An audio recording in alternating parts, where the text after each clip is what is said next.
Bonsoir chers téléspectateurs de la télévision rwandaise, heureux de vous retrouver pour un nouveau numéro de Majuscule Propos. Ce soir, nous allons parler, actualité oblige, de Paul Rusesabagina. Certains le présentent comme héros des années 94, notamment pour ce qui est du rôle qu'il aurait joué lors du génocide commis contre les Tutsis. Nous allons entendre les gens qui ont vécu avec lui et surtout ce qu'ils pensent de lui et surtout de cette période de 94. Mais il est également question du personnage Rusesabagina après 94 et surtout des activités qu'il a menées jusqu'à son arrestation très récemment. Comment est-ce que ce monsieur a été appréhendé et surtout de quoi il est accusé aujourd'hui? Nous allons connaître les tenants et les aboutissants du personnage ou encore du double personnage de Paul Rusesabagina. Qui d'autre pour en parler que des gens qui l'ont connu de près ou de loin avant 94 et même après 94. Ce soir, nous sommes avec notamment une des personnes qui l'ont connu. Il s'agit de Passa. Passa, bonsoir. Bonsoir. Vous avez connu Paul Rusesabagina à l'hôtel de Mille Collines. Oui, tout à fait. Donc vous connaissez l'homme? Plus ou moins, oui. Avant qu'il ne soit sous les projecteurs, oui. Oui. D'accord. Nous serons à partir de Paris. Nous serons rejoints par Maître Richard Dissagara. Il est habitué de cette émission. Il est avocat surtout à Pontoise. Bonsoir, Maître. Bonsoir. Nous serons également rejoints par Mediba. Mediba, il est de Jeune Afrique. C'est un collègue de Jeune Afrique. Mediba, bonsoir. Bonsoir, Eddy. Ou Nangadef, si je dois dire. Magnifique. Voilà. Nous sommes également ici au studio avec un autre maître, un autre homme de droit. Il s'agit de Gatete Nyiringabo Rumuriza. Bonsoir, maître. Voilà, il est maître avocat de profession, mais il est également blogueur très très présent sur la toile. C'est ça, Gatete? Plus ou moins, un peu, beaucoup même. Voilà, ce sont les 5 qui seront avec nous. Si possible, nous serons rejoints par un autre monsieur qui a écrit surtout sur une histoire une autre face ou une autre facette de Paul Rusesabagina. Il s'agit de Edouard Kaihura. Il va nous rejoindre depuis la Centrafrique si la connexion nous le permet. Voilà, pour d'abord tout commencer, on va parler de Paul Rusesabagina, cet homme ordinaire, selon son livre, en tout cas, qu'il a écrit vers les années 94, juste après le génocide commis contre les Tutsis. Il parle lui-même, l'auteur du livre, il parle d'un homme ordinaire. Pas à vous qui l'avez connu. Est-ce que Paul Rusesabagina fut-il un homme ordinaire, vraiment dans son sens le plus strict? Oui, c'était un homme, le commun des mortels, comme tout le monde, qui travaillait à l'hôtel des diplomates comme directeur de l'hôtel, qui, par hasard, s'est retrouvé à l'hôtel des Mille Collines pendant le génocide contre les Tutsis. Et comment est-ce que, justement, en parlant de l'hôtel, la partie hôtel de diplomate, on en parle peu, on parle plus, on le présente plus comme ce gérant de l'hôtel des Mille Collines. Dans quelles circonstances ce monsieur est-il arrivé, vous qui l'avez connu? D'abord, comment et comment est-ce qu'il est devenu gérant de l'hôtel des Mille Collines? Peut-être pour aller vite. En fait, l'hôtel des diplomates, comme l'hôtel des Mille Collines et l'hôtel à Kadiera, appartenaient au groupe Sabena. Et Rusesabagina étant le directeur de l'hôtel des diplomates, pendant le génocide, je crois que vous avez su que le gouvernement Abatabazi avait élu domicile là-bas. Et quand les forces du FPR avançaient, ils se sont sentis menacés et ils ont décidé de transféré leur QG à Gitarama. Et Roussé Sabagina, comme il allait à Gitarama avec le reste du gouvernement, il est passé chercher du carburant à l'hôtel des Mille Collines, étant donné qu'il y avait un stock de carburant là-bas. Étant un des employés de Sabena, il pouvait se servir.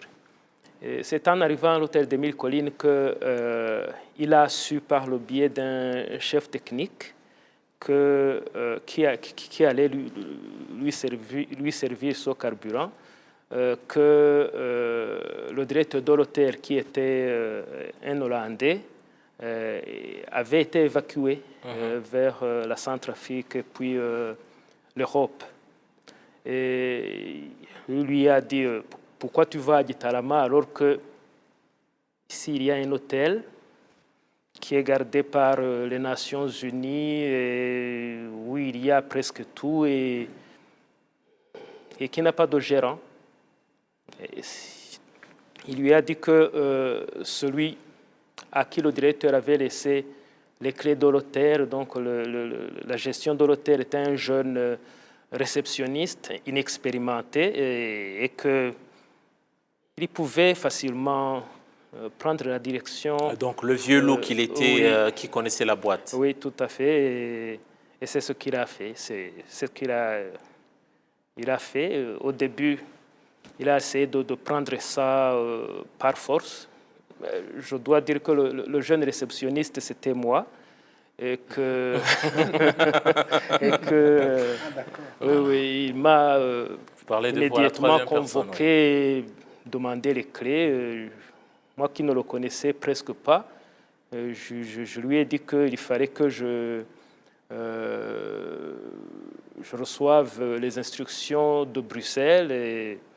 Et après, il était bien sûr fâché contre moi, mais il a été quand même obligé de passer par Bruxelles. Et j'ai reçu un message m'instruisant de lui céder la place, de lui céder les clés, de lui céder tout. Et je l'ai fait. Et donc vous êtes resté à ses côtés pendant toute cette période? Oui, je suis resté avec lui, mais... Quel était votre rôle à l'hôtel? Il vous a chassé, vous êtes resté à l'hôtel, vous avez été son adjoint. Quels ont été vos rapports par la suite? Je me suis replié vers la réception, comme j'étais dès le début réceptionniste.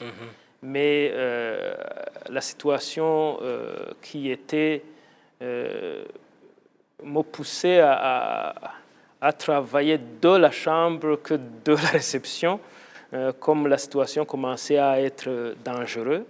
Et j'avais pris une chambre où j'étais logé avec mes deux frères qui avaient pu arriver à l'hôtel, et Nami. Et Roussé Sabagina a pris la direction, une grande suite, tout ce qu'il voulait. Il a commencé à gérer lui-même, sans ma participation, l'hôtel. Voilà. En 2004 vient la période, donc 10 ans après le génocide commis contre les Tutsis, peut-être pour aller vite, c'est la sortie du film Hôtel Rwanda, où on présente Paul Roussé Sabagina comme ce héros qui aurait sauvé la vie de 1200 et quelques Tutsis qui s'étaient réfugiés à l'hôtel. Est-ce que le Paul Roussé Sabagina que ce film hollywoodien présente, ou avait présenté à l'époque, il y a presque 20 ans, c'est vraiment l'homme que vous avez connu pendant la période où vous étiez à l'hôtel? C'est ce héros-là? Pas du tout. Étant à l'hôtel moi-même, et étant par conséquent réfugié aussi, comme les autres à l'hôtel, ce que nous avons vu dans le film, c'était de la pure fiction. Il n'y a jamais eu rien n'est vrai. Pourtant, on parle d'un film basé sur une histoire vraie, Tout à fait. Vous, en tant que, d'abord, réfugié à l'hôtel des Mille Collines, mais surtout, vous qui étiez persécuté par la mort, lorsque vous avez découvert le film et l'histoire que vous avez vécue personnellement, peut-être pour nous ramener à l'époque, quels ont été vos sentiments? Des sentiments de trahison, d'imposture, je ne sais même pas comment le qualifier. Vous savez, si au début, avant que le gérant de l'hôtel hollandais ne soit évacué, on avait reçu des instructions claires que les réfugiés qui viennent vers nous, on va les accueillir, leur donner des chambres, la nourriture et tout ce dont ils ont besoin gratuitement. Et même, j'ai lu par après dans les livres, il y avait aussi des références, des fax envoyés par la direction à Bruxelles de Sabena, instruisant le gérant qu'il doit recevoir les réfugiés et les loger gratuitement, les nourrir gratuitement. Étant en temps de guerre, étant réfugiés du génocide contre les Tutsis, ils ne pouvaient pas venir à l'hôtel comme en vacances.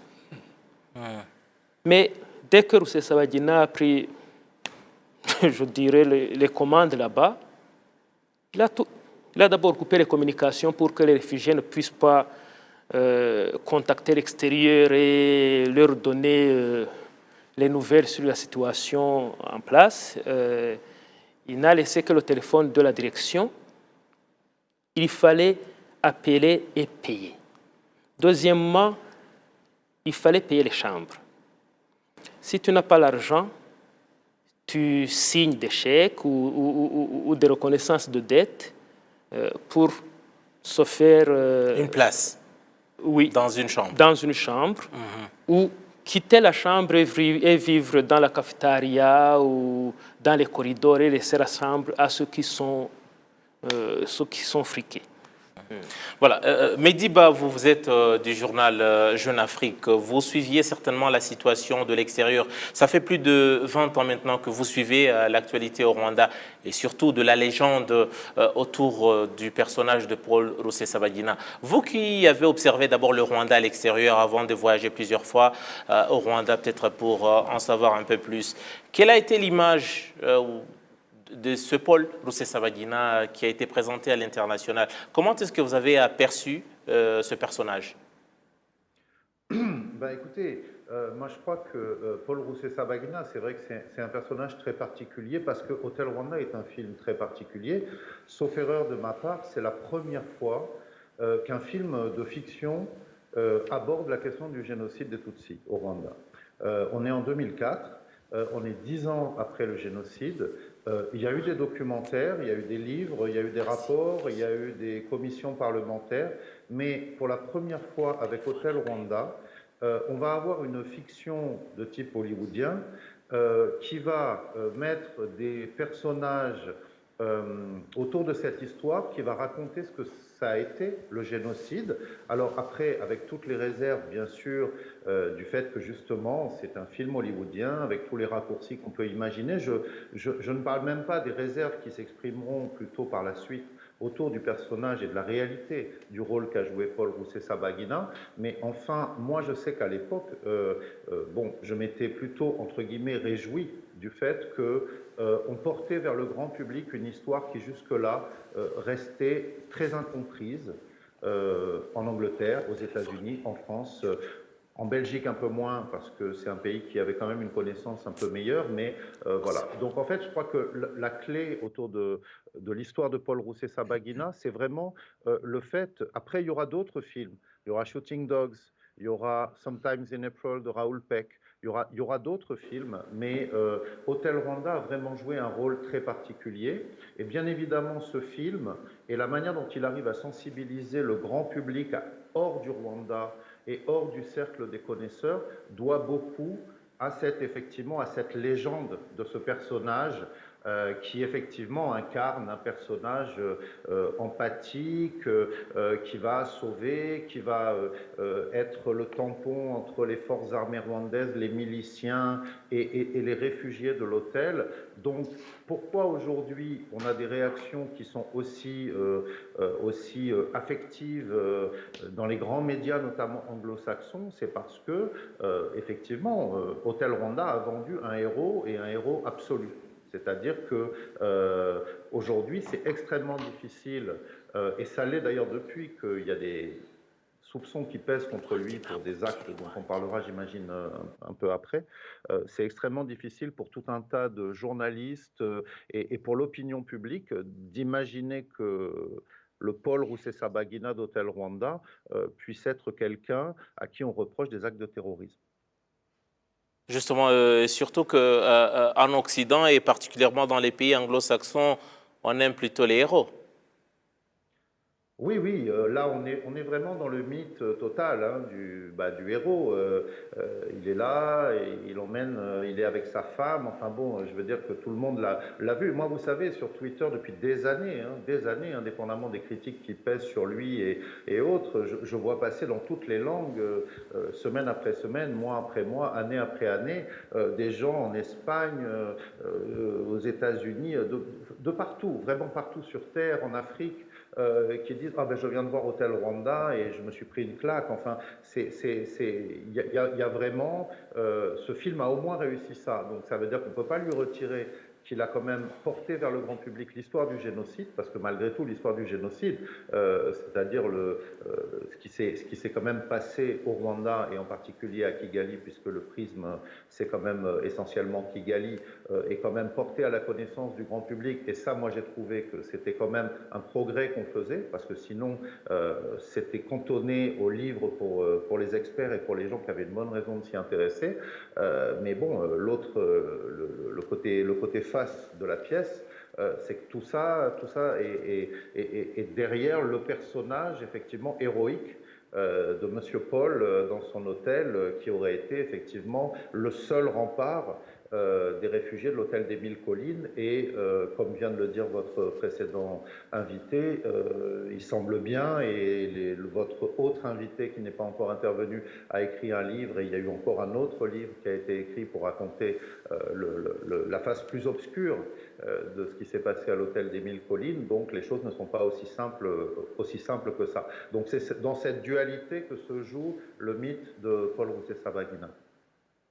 Justement, en parlant de l'autre auteur, au téléphone, nous avons Edouard Kayihura depuis la Centrafrique, où il nous entend. Bonsoir, Edouard. Bonsoir.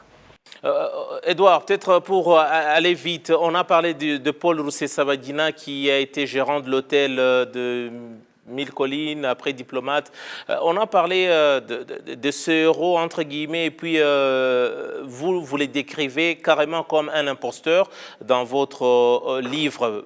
Vous vous êtes dit, je ne vais pas que dénoncer l'homme, mais je vais passer par les écrits.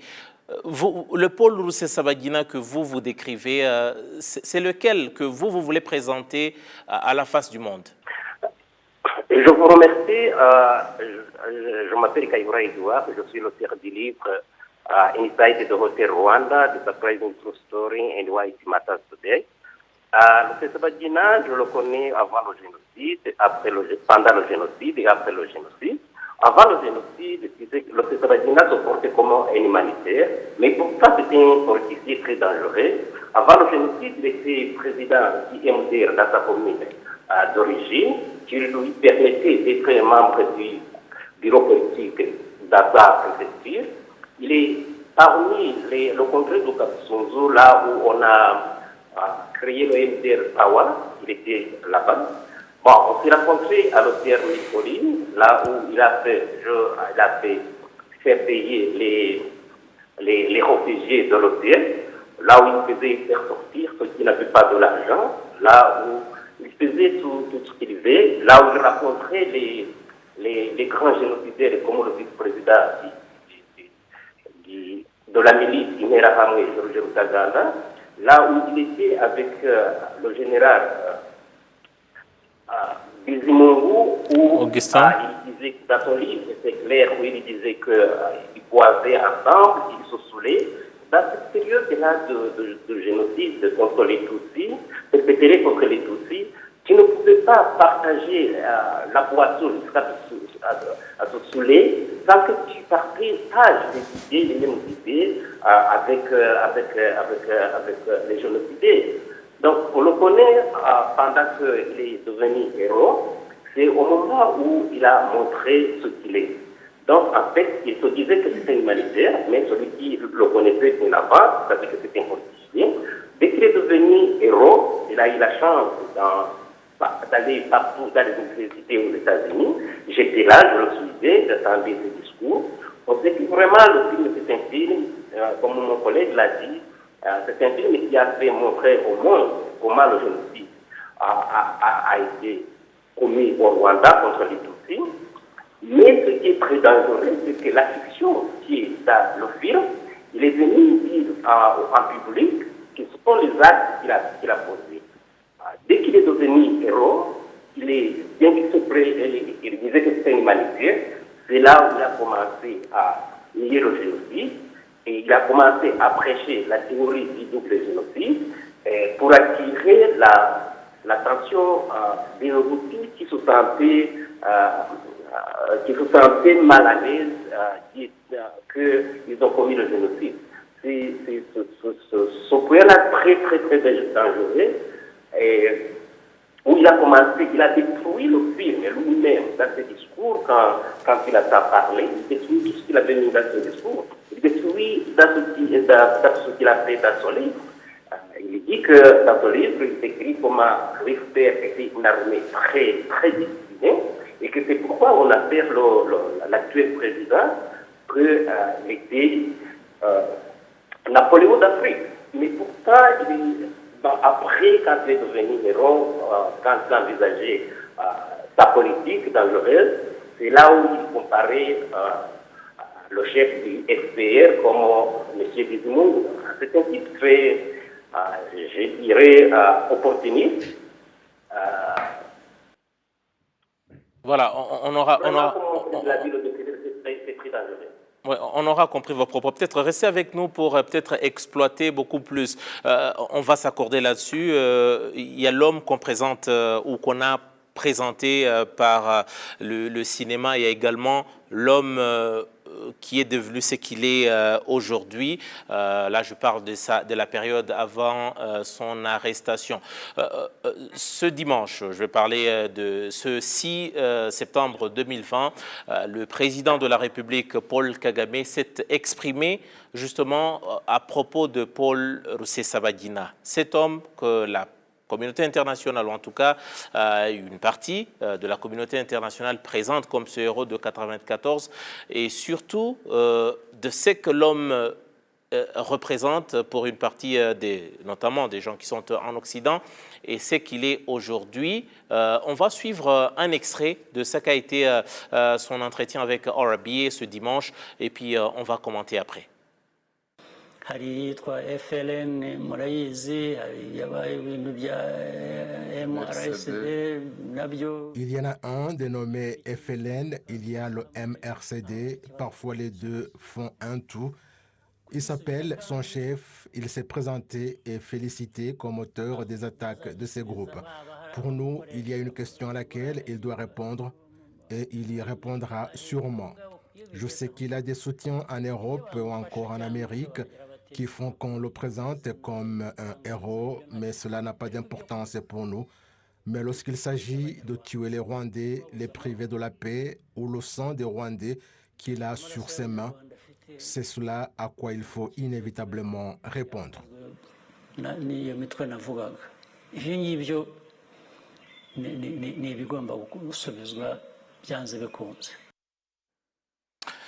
Voilà, Gatete, le chef de l'État parle d'abord de ce héros.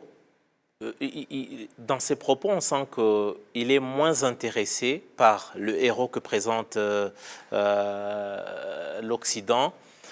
Il est beaucoup plus intéressé par l'homme politique, rebelle, terroriste qu'il est devenu aujourd'hui, un ennemi déclaré du Rwanda.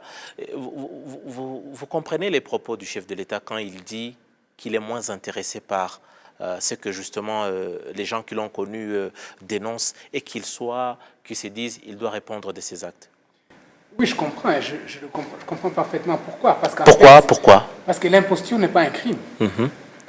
Paul Rusesabagina n'est pas différent, en fait, de beaucoup de gens qui sont soit eux-mêmes membres de l'ancien régime, des enfants des membres des anciens régimes, des génocidaires, qui sont encore en Occident, qui se revendiquent soit victimes, soit persécutés pour des raisons politiques.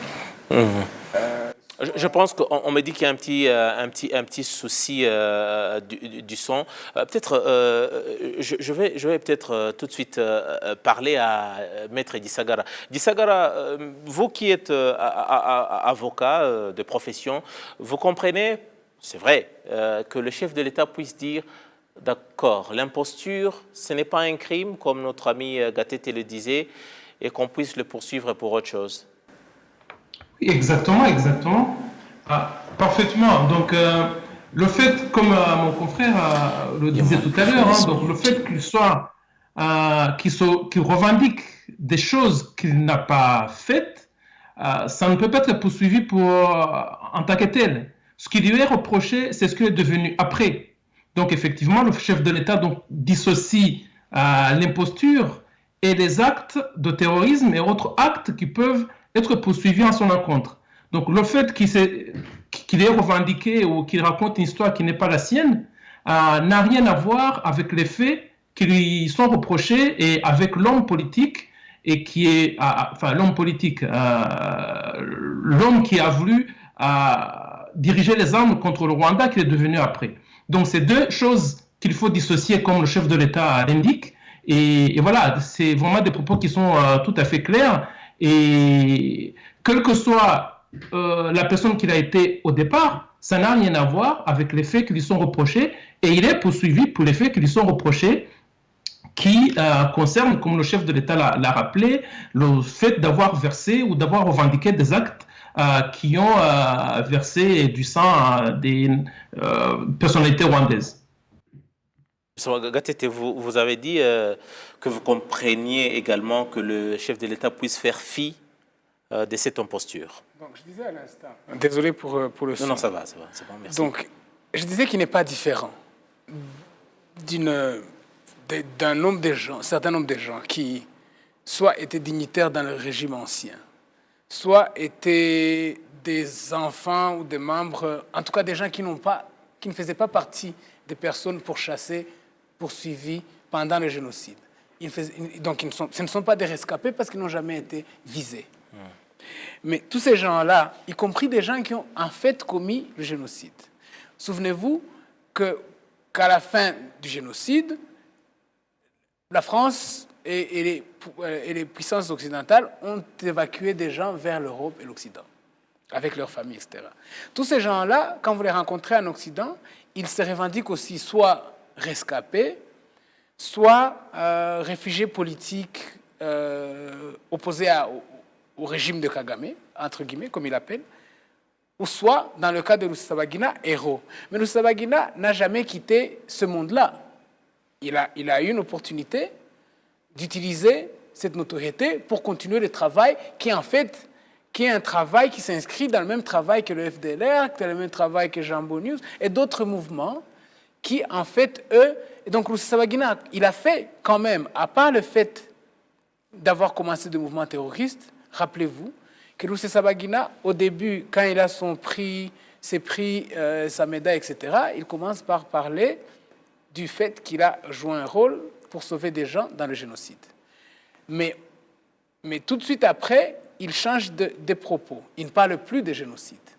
Il ne parle plus de son rôle pour avoir sauvé les gens dans un génocide. Il se met à parler, en fait, à dire que le génocide n'a pas existé et qu'il y a eu double génocide. Il y a des conférences qu'il a tenues en disant, mais maintenant, il se tourne vers un discours qui accuse le FPR, qui accuse le gouvernement en place. Au début, il commence une fondation pour aider les enfants orphelins du génocide, mais tout de suite après, il change le titre de son association, il appelle ça une fondation pour sensibiliser. Donc, en fait, la fondation, au début, était créée pour aider les autres. Après, elle devient une fondation pour générer de l'argent pour se payer lui-même. Alors, tout ça, il y a un crime là-dedans, c'est le crime de négation du génocide. C'est le seul. Et puis, il y en a beaucoup de gens qui le commettent en Occident, mais ce n'est pas le crime qui est le plus central dans cette histoire. Le crime central, c'est le terrorisme, c'est la création des mouvements rebelles. Mais ensuite, ce n'est pas au début, il y a beaucoup de gens, vous savez, il y a beaucoup de gens qui sont fantaisistes, qui disent on va créer des mouvements, on va enlever le gouvernement, toi, Guiramungu en fait partie. Il raconte n'importe quoi et on rit. Mais cette fois-ci, non seulement il a proféré des menaces, mais ces menaces-là... Il est passé à l'action. Ces menaces-là se sont exécutées. En fait, il y a beaucoup d'aventuriers qui se présentent sur YouTube et qui racontent n'importe quoi, et cela n'est pas déjà... Le crime n'est pas... Ce n'est pas le plus grand crime. Lui, il a créé un mouvement. Il a dit notre mouvement vient d'être créé, que je soutiens, que j'appuie, et puis le mouvement va prendre le pouvoir au Rwanda et libérer les Rwandais, etc. Voilà. Et puis il est passé à l'action. Je pense qu'on va, parlant justement de l'action, on voyait tout à l'heure là les images des éléments du MRCD FLN. Là, c'est dans la partie est de la République démocratique du Congo où la majeure de ces mouvements terroristes pilule. On va justement suivre une déclaration de Paul Rusesabagina. C'était au début de l'année 2019. C'est justement après les attaques qu'il y a eu sur le sol rwandais. Pour la toute première fois, en tout cas des attaques qui ont été, que les MRCD et FLN se sont donc dit auteurs. On va suivre ce que Paul Rusesabagina disait de ces attaques et ce qu'il pense continuer comme action. Le temps est venu pour nous d'utiliser tous les moyens possibles pour apporter le changement au Rwanda. Sur ce, j'en appelle à toutes les forces vives d'apporter leur soutien à ces jeunes gens qui ont pris le devant dans la guerre et nous appelons à tous les Rwandais de rejoindre le FLN dans cette lutte pour le changement. Voilà. C'est peut-être pour revenir à vos propos, Gatete, on sent un Paul Rusesabagina, ce héros entre guillemets de l'hôtel Rwanda. Oui. C'est en contraste avec l'image qu'on nous présente, non? Mais non, tout est paradoxal dans son histoire. Déjà, si quelqu'un prétend qu'il a été héros pour sauver les gens pendant le génocide, la même personne ne va pas se retourner quelques jours plus tard pour combattre le gouvernement qui, en fait, stoppait le génocide. Donc déjà, il y a une contradiction dans ça. Mais ensuite, le Paul Rusesabagina pacifiste qui sauve, qui aide les gens, etc. Et ce Paul Rusesabagina qui déclare une guerre, cela aussi est paradoxal. Cela aussi est contradictoire. Mais ce qui m'a choqué dans tout ça, en fait, c'est le fait qu'il se soit senti suffisamment sûr de lui, intouchable. Je ne sais pas qui lui a fait croire cela. Je pense que c'est ses médailles et ses parcours dans des universités en donnant des conférences, pour qu'il puisse déclarer la guerre à un État. Un individu qui déclare la guerre à un État, qui n'a pas d'escorte, qui n'a pas de système, d'institutions, d'infrastructures, etc., qui déclare la guerre à un État. On va peut-être arriver plus tard à comment il a été arrêté, mais déjà, cette arrogance de parler ainsi, de dire il est temps qu'on passe à la guerre, qu'on passe à l'action. D'ailleurs, j'ai formé une milice, elle va faire ceci, cela. Je trouve cela complètement narcissique et presque inconscient, sans savoir la force à laquelle il fait face. Donc, ça montre un peu le niveau de cette notoriété internationale, comment elle monte à la tête aux gens. Mediba, ça c'est un extrait qui est d'abord en anglais. Paul Rusesabagina, je parlais d'un Paul Rusesabagina qui a été présenté par les médias occidentaux et notamment par Hollywood comme ce héros de 1994 avec des médailles qu'il a reçues notamment de l'ex-président américain George Walker Bush. Aujourd'hui, est-ce que les mêmes propos que tiennent Rusesabagina et les autres avec qui il fait équipe, ou parlons de Rusesabagina, est-ce que les mêmes propos défilent dans les médias occidentaux pour voir peut-être ce que c'est l'homme aujourd'hui? Non, je dirais que c'est justement l'inverse. C'est-à-dire que ces propos, ils n'apparaissent pas dans les médias internationaux. Je reviens vite fait sur ce que disait Gatete, parce que effectivement, je pense que ce qui est intéressant maintenant qu'on a retracé l'histoire d'Hotel Rwanda, c'est de voir le parcours de Rusesabagina après 94. Il fait partie très vite des gens qui tournent le dos au nouveau Rwanda. Bon, c'est son droit, ça lui appartient. Je crois qu'il demande son statut de réfugié en Belgique dès 96. Très vite. Bon, il manifeste très vite qu'il a, lui, des distances avec la manière dont les choses se passent au Rwanda après la fin du génocide, après la victoire du FPR et après le fait qu'on pose les bases d'un pays qui essaie de se reconstruire et de repartir sur de nouvelles bases. Bon, pendant quelques années, il va être juste quelqu'un, une voix parmi tant d'autres, qui va manifester des réserves, etc. Et puis arrive, comme le disait Gatete, Hotel Rwanda. Et là, tout d'un coup, il acquiert un nouveau statut. Et ce nouveau statut, auréolé par Hollywood, par la médaille que lui décerne George Bush Jr., par la fondation qu'il crée, etc., etc. Et donc, tout d'un coup, il n'est plus un Rwandais parmi tant d'autres qui peut avoir des réserves avec le régime et en tout cas les institutions qui se sont créées après 94. Ça devient quelqu'un qui a une voix parmi tous les Rwandais en exil. Il n'est pas n'importe qui. Et il va monter crescendo comme ça. Il va monter crescendo, et puis le crescendo, il va, parce que je ne vais pas tout retracer, et puis en plus je ne suis pas non plus un spécialiste de toutes les étapes par lesquelles Rusesabagina est passé, mais après on en arrive à la vidéo que vous venez de diffuser en extrait, où là on a quelque chose de très particulier, parce que, en fait, Rusesabagina et Calixte, dit Sankara, qui a été son acolyte, qui a été arrêté l'année dernière, et qui a plaidé coupable au Rwanda, et dont, j'imagine, les témoignages vont aussi servir dans la procédure contre Rusesabagina, tous les deux, ils ont quelque chose de particulier, c'est qu'au fond, ils ont revendiqué leur approche face caméra. Ça n'arrive pas tous les jours, vous voyez. Ça n'arrive pas tous les jours des gens qui viennent vous dire, ben oui, non, aujourd'hui, le Rwanda, il faut abattre ce régime et il faut l'abattre comme tous les moyens politiques, pour reprendre ces mots, ont échoué.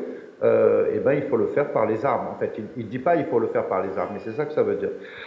Et ça, pour l'instant, pour répondre à votre question, pardon d'avoir fait une digression, ben j'attends toujours que les médias internationaux, notamment anglo-saxons, qui pour l'instant sont encore, si on peut dire, sous le choc, et pour l'instant qui ne voient cette affaire que comme un règlement de compte du régime rwandais contre un opposant, parce qu'il a parlé contre Kagame, alors donc c'est ça la raison.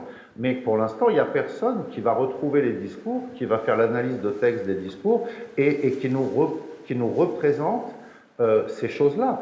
Je termine, excusez-moi d'être un peu long, mais je termine en disant que, bon, moi je vous parle depuis Paris. Imaginons qu'un groupe qui se voudrait un groupe hostile à Emmanuel Macron en France, qui soit d'influence djihadiste, d'influence d'extrême gauche, etc., vienne dire que tous les moyens politiques par les manifestations ont échoué et maintenant il faut aller au-delà pour abattre le régime d'Emmanuel Macron. Vous imaginez bien que le type ne rentre pas chez lui le soir tranquillement. Voilà. Donc pour l'instant, effectivement, on en est à des gens qui ont revendiqué ouvertement. Voilà, maintenant qu'ils s'en expliquent. Moi, je ne vais pas plus loin que de constater qu'ils l'ont fait, et je trouve que beaucoup de médias sont un petit peu encore en deçà de ce qu'on pourrait dire pour quand même exposer qu'il y a effectivement des problèmes qui se posent. Quand on revendique la lutte armée, et ben derrière, il faut s'en expliquer. Justement, le chef de l'État, il parle du processus de son qui a mené à son arrestation. Justement, il y a eu des voix qui se sont levées pour parler de son arrestation. Maître Richard Gisagara, lorsqu'on considère les propos qui ont été écrits, ça a été à la une de tous les grands médias du monde, notamment en Occident, où on parle de ce héros qui a été arrêté dans des circonstances encore non élucidées jusqu'à aujourd'hui. Est-ce que, après les propos qu'on a entendus de Paul Rusesabagina, et surtout de sa déclaration de guerre. Le Rwanda et le chef de l'État, le président rwandais, a-t-il droit aujourd'hui de considérer Paul Rusesabagina comme un de ses ennemis qui sont à l'extérieur du pays et d'aller à sa recherche comme on le voit comme ailleurs? Oui, parfaitement. Mediba vous a donné un exemple très parlant tout à l'heure. Donc, il vous a dit, imaginez que, si on prend l'exemple de la France, imaginons qu'il y a un groupe qui va vous dire qu'il va combattre le président Emmanuel Macron par les armes. Vous imaginez bien que ce groupe-là va être recherché par tous les moyens possibles. C'est ce que le chef de l'État aussi a rappelé. Donc, il a rappelé que dans la mesure où cette personne voulait verser le sang de Rwandais, le Rwanda se réserve la possibilité de pouvoir le rechercher là où il est. Donc, du coup, en tout cas, pour répondre à votre question, c'est tout à fait normal qu'un État qui est menacé, dont la population est menacée par un groupe armé, il a la possibilité d'aller rechercher cette personne qui est une menace pour cet État et pour ses citoyens, le chercher là où il est et éventuellement le juger dans le pays ou alors le faire juger ailleurs. Maître, lorsque vous parlez du droit d'aller chercher ses ennemis, qu'est-ce que vous voulez dire là? Parce que certains médias, certaines personnes, certaines organisations dénoncent les circonstances non élucidées encore de son arrestation et surtout de son extradition vers le Rwanda. Est-ce que dans les limites de la loi, comment est-ce qu'un pays va à la recherche de ses ennemis? Alors, en fait, le souci c'est que on dénonce des faits non élucidés. Donc le fait que c'est non élucidé ne veut pas dire pour autant que c'est illégal. Vous voyez? Donc encore faut-il que l'on sache exactement dans quelles circonstances ça s'est passé afin de dire que ça a été illégal. Le chef de l'État, comme il a dit tout à l'heure, il a dit que dans les jours qui viennent, nous en saurons davantage. Donc là, pour l'instant, il me semble tout à fait... c'est pas le temps de dire que de conclure à l'illégalité de la manière dans laquelle il a été interpellé. Mais en tout cas, pour vous dire, pour répondre à votre question, tous les pays ont la possibilité donc, de lutter contre les personnes qui les menacent. On ne peut pas le faire par tous les moyens, évidemment. Donc, il y a des moyens de droit. Il y a le droit international, il y a des conventions internationales qui doivent s'appliquer. Mais dans le cas d'espèce, dans le cas de Rusesabagina, le principe même que le Rwanda le recherche ailleurs, à l'extérieur du Rwanda, c'est quelque chose qui arrive tout le temps. Donc, on ne peut pas dire déjà par principe que c'est illégal. Donc, conclure à l'illégalité aujourd'hui, c'est c'est même pas justifié. Parce qu'il faut nous dire, pour dire qu'il a été enlevé, il y a des gens qui disent qu'il a été enlevé, mais personne n'apporte la preuve qu'il a été enlevé. Vous savez que la France, la Belgique, les États-Unis, aujourd'hui, il y a des exemples tout à fait récents et tout à fait concrets. Depuis qu'il y a la guerre en Syrie, vous savez qu'il y a des organismes qui cherchent à exporter la guerre, à faire du mal dans les pays ou à l'extérieur de la Syrie. Et notamment, c'est des personnes qui sont originaires de ces pays, que ce soit, je vais prendre l'exemple des pays qui nous concernent, la Belgique par exemple, ou les États-Unis, puisque Rusesabagina était aussi habité aux États-Unis et elle avait la nationalité belge. La Belgique, elle a cherché tout le temps à faire arrêter en Syrie des personnes de nationalité belge qui sont en Syrie, mais qui préparent des attentats aussi en Belgique. Donc c'est une chose qui se fait tout le temps, tous les pays les font. Je ne vois pas à quel titre on pourrait dénier ce droit au Rwanda. Lorsque, par exemple, le bureau d'investigation au Rwanda parle ou salue également la collaboration internationale dans l'arrestation de Rusesabagina, vous comprenez qu'il y a eu une conjugaison d'efforts au niveau des partenaires, des pays partenaires? J'imagine, mais bon, je ne peux pas m'avancer puisque, vous savez, ce genre de procédures sont des procédures qui sont secrètes. on ne va pas, si on doit arrêter une personne, on ne va pas le crier sur tous les toits pour dire on va arrêter telle personne. J'imagine que le temps viendra, on nous donnera tous les détails. Mais effectivement, j'imagine qu'il y a eu la coopération entre les institutions rwandaises en charge de sécurité et peut-être les pays, d'autres pays ou d'autres institutions internationales visant à faire arrêter Rusesabagina, d'autant plus qu'il faisait l'objet d'un mandat d'arrêt international. Donc la coopération entre les États ou entre les institutions internationales existe et il permet de pouvoir arrêter des personnes qui sont recherchées au niveau international. Le Rwanda peut le faire comme tous les autres pays. Ce n'est pas tout simplement quelque chose qui est réservé aux pays occidentaux. Donc je ne vois pas pourquoi, si un pays africain fait la même chose que ce qui est fait par les pays occidentaux, pourquoi on va crier au scandale alors que ce sont des choses qui se font souvent.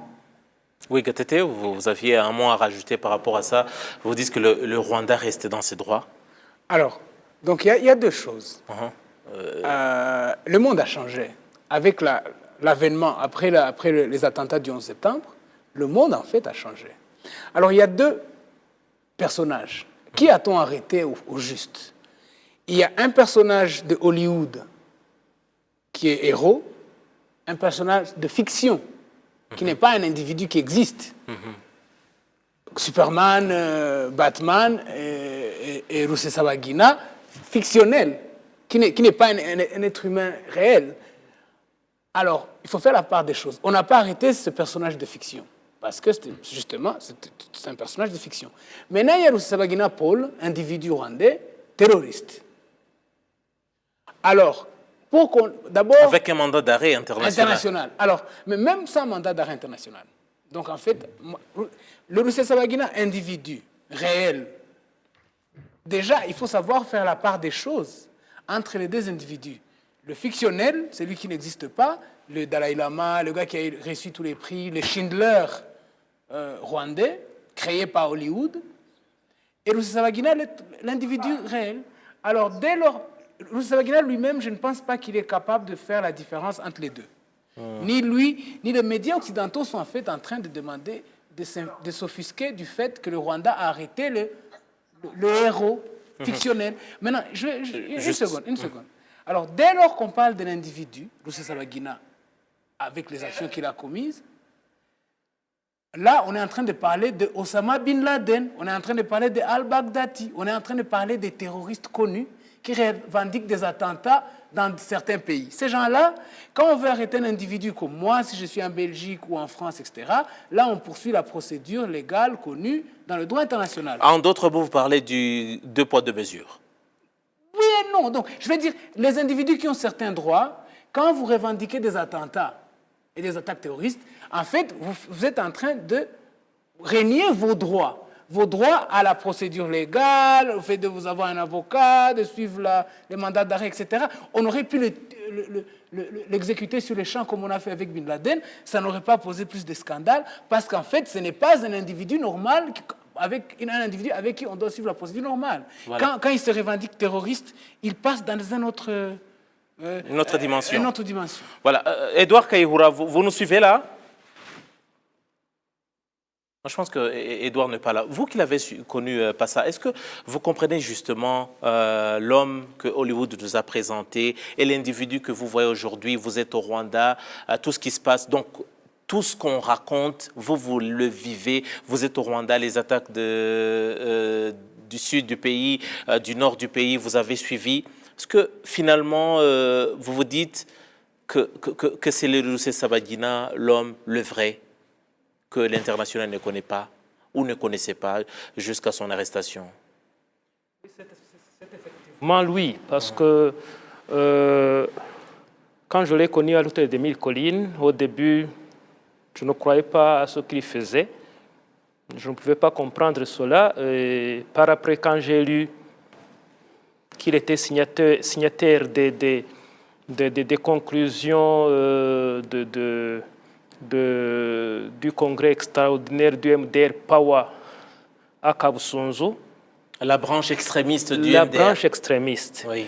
En 93, en juillet, là j'ai dit, je commence à voir la vraie personne. Et parce que ce qu'il avait fait à l'hôtel des 1000 collines au début, on était tous perturbés par ce qui se passait. On ne se donnait pas plus de temps de penser à ce qu'il faisait. Mais donc, quand j'ai lu son histoire de 93, quand j'ai vu comment il s'est transformé d'héros qui aident les rescapés du génocide en humanitaire, mais qui écrit toujours aux Américains et aux autres que la situation au Rwanda n'est pas bonne alors que le Rwanda se reconstruit. Et à la fin, au grand jour, quand il déclare la guerre à un pays souverain qui essaie de se reconstruire, d'oublier son histoire obscure du passé, là j'ai dit, ça c'est vraiment la personne. Voilà, c'est cela. Je pense qu'on aura après, justement, on aura beaucoup à dire sur Rusesabagina à propos de son procès qui va débuter incessamment. On va suivre, on va revenir avec force et détails. Permettez-moi de remercier mes panélistes de la soirée, notamment Maître Gatete Ruhumuriza, Nyiringabo et également Passa. Merci beaucoup d'avoir été de nôtres et surtout depuis Paris, je remercie Mediba et Maître Richard Disagara, mais également on va faire un clin d'œil à Edouard Kaihura qui était avec nous depuis la Centrafrique. Merci à vous tous qui nous avez suivis pour ce numéro de Majuscule Propos. J'aurai tout le plaisir de revenir avec d'autres numéros et en attendant, restez bien fidèles au programme de la télévision rwandaise. Je vous retrouve très prochainement. Au revoir.